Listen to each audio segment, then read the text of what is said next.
Welcome back, everybody, to the Dirty Pat Walsh channel here on YouTube with me, your host, Dirty Pat Walsh. I'm just sitting here in my kitchen, dipping some Copenhagen and going through the bag, seeing what's in the bag. And I found something kind of cool. I've always loved publishing fanzines. I did one called Warehouse of Strangers that I'm going to start doing again. I've done a couple other ones, but one that I did, and I often forget that I did this, but it would have been right around the turn of the century when we did this. We never really put a date on anything or had an issue number. So I think this was the first one. Now this was a fanzine done by myself, my girlfriend at the time, soon to be wife, Mithra, my good friend Andrea Forcell. Sorry, we got us all down in our nicknames here, and me. So the executive producers were Big Pussy, that's my friend Chris. Dirty, that's me. Miss For Sale, that's Andrea Forsell. And for some reason, my ex-wife liked calling herself Killer. So, and I'm not surprised. But anyhow, that's who it was. And we'd always call anyone who helped us out that month with the magazine the Fluffers. Tim Walker, in this issue, it was Tim Walker, Macer Hawks, Dave Shambo, Ada Jordan, Kathleen Reichelt, Kathy Petch, Helen Markellos, Matt Allen, and D.W. Sal.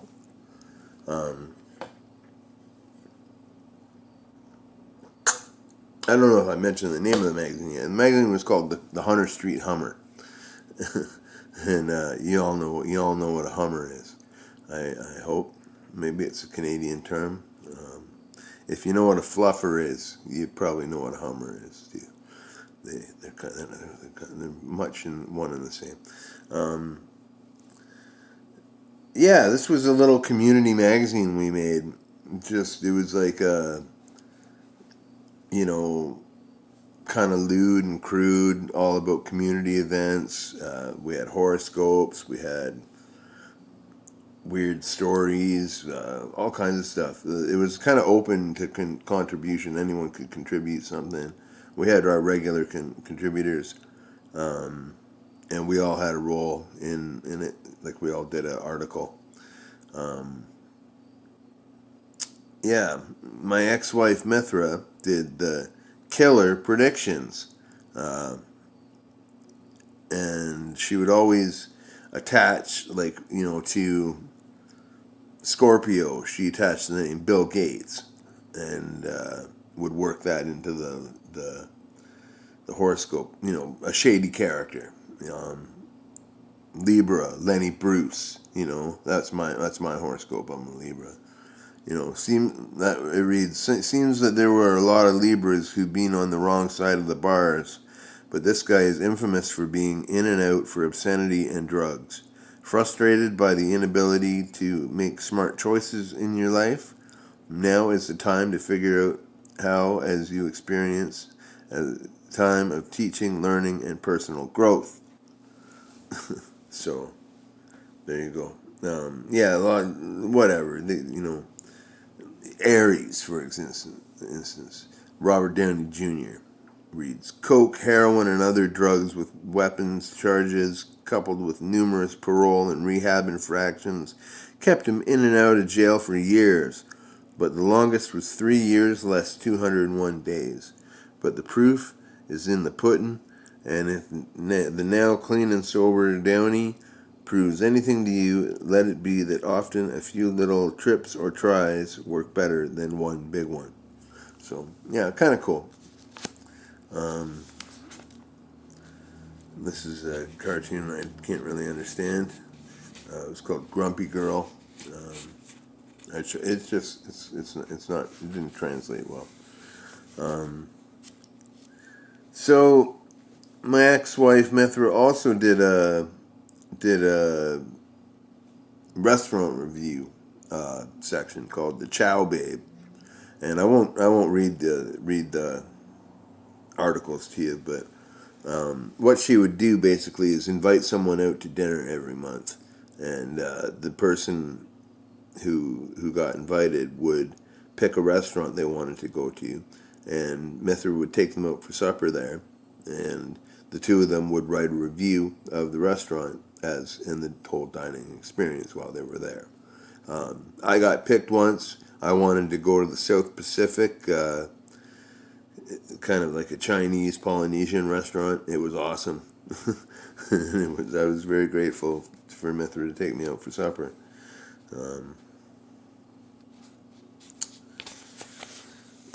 The thing that really made the Hunter Street Hummer notorious was every month we had a nude centerfold, and it would alternate from male to female, and we had lineups, like lists of people who wanted to do this. It was crazy. I don't know how much of this I can show you. I can show you like this, like Mr. June sliding into home plate. This kind of folds out. I'll show you that much, but he's like buck naked. And then there'd be some like question and answer things. You know, Tim was a good friend of mine. I actually lived with him at the time. His ambitions were to act professionally and to rule Peterborough. Cities he's lived in were Peterborough, Toronto, and Pont Rouge, Quebec. Things I've modeled for: Board magazine, a Rob Swales painting, turn-ons, freckled shoulders, intelligence, a sense of humor, no mutes please. Turn-offs, no sense of humor, makeup, penises, and mutes. Every man should own their own life, and a Ween album. So that's kind of cool. But yeah, nude centerfold every month. It was crazy. Some of them were really sexy. Some of them were really creepy. Some of them were just kind of weird. Whatever. I did an article on the rock and roll scene in town, what gigs were going on. I tried to keep my finger on the pulse, if you will. I was going out a lot more then. And I'd always do it in a like kind of crass, juvenile way. The article itself was called Teen Beat with Patrick Walsh. I won't read this article, but it talks about a lot of bands that did gigs that month. So good times. We have an Angry Rant by Hortense Snodgrass.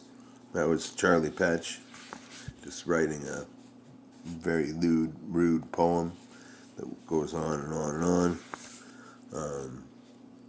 We had a book review. Oh, I reviewed this book called Almost Up and Down, a novel by P.J. Thomas. But I did a serious book review of this book. Yeah, I won't read it, but it was a good book. So written by a friend of mine. We had like a Dear Abby kind of column called Ask Sal, and Sal was kind of this drunk, surly Abby guy. Dear Sal, why is it every time I have sex with somebody we have an accident? Nick the bartender. Dear Nick, accident? What kind of accident? What did you do? Shit yourself? Do you piss on the dwarf for having your way with? No, do you piss on the dwarf you're having your way with? Or do you just fall off the bed, you dumb son of a bitch? Why can't you be more specific in your questions. I have a question for you. How come you're nothing but a dumb piece of shit bartender who probably would never serve me or my buddies? You know what I mean? Stuff like that. People could mail. We had an address. People could mail their questions to. Oh, this was a great thing, and it's actually real. Stupid American holidays. Like, and every day of the month, Mithra really researched this to get what every day was, because every day is a holiday of some sort, it seems, in America. Like June 14th is Pop Goes the Weasel Day. June 16th is National Hollering Contest Day. June 22nd is National Chocolate Eclair Day, and so on, and so on. Just dumb American holidays.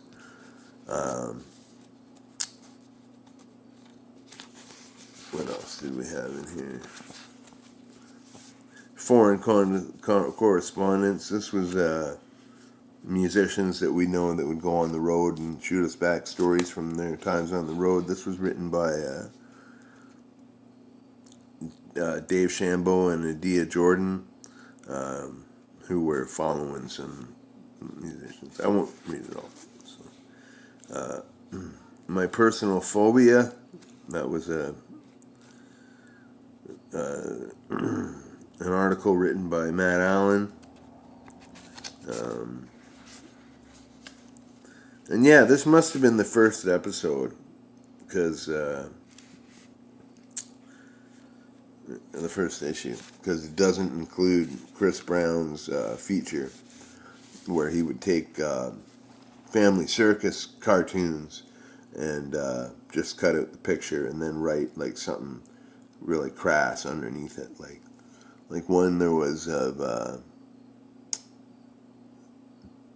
Billy and Dolly sitting on the couch, and Billy's got $1 in his hand, and Chris's caption was, I'll give you $1 if you show me your cooter." It was just fucking toilet humor, really. But we did the Hunter Street Hummer. We would publish 20 issues of each issue. And we just put them down, the only downtown. Whoever got them first got them. And you're supposed to share it with people, pass it around town. And that happened. I actually have a full, complete set of the Hunter Street Hummer in my studio somewhere. This was a master copy that we took to the photocopy shop, as you can see there. The taping, gluing, pasting kind of shit. But yeah, this was a fun thing I did for a couple years. We decided when we first started doing it that we were gonna kill it as soon as it got cool. As soon as people really wanted it, which happened, we would stop doing it, because we didn't want to fade out lame. We wanted to burn out at the peak of our good times. You know what I mean? Anyhow, that's the what's in the bag for today. Thank you for joining me here on the Dirty Pat Walsh channel. If you liked the video, please hit the like. If you haven't subscribed, please consider subscribing and hit the bell for notifications. Whenever I make a video, you can get a notification from me. Leave a comment, and I will put you in my next shout-out video, which I do from time to time. I used to do them weekly, but then it went to bi-weekly, and now it's whenever I can get the time to do it. So, yeah, and always feel free to ask me anything you want about what the fuck I'm doing here. Yeah. Until then, be well, everybody. Have a wonderful, wonderful Monday.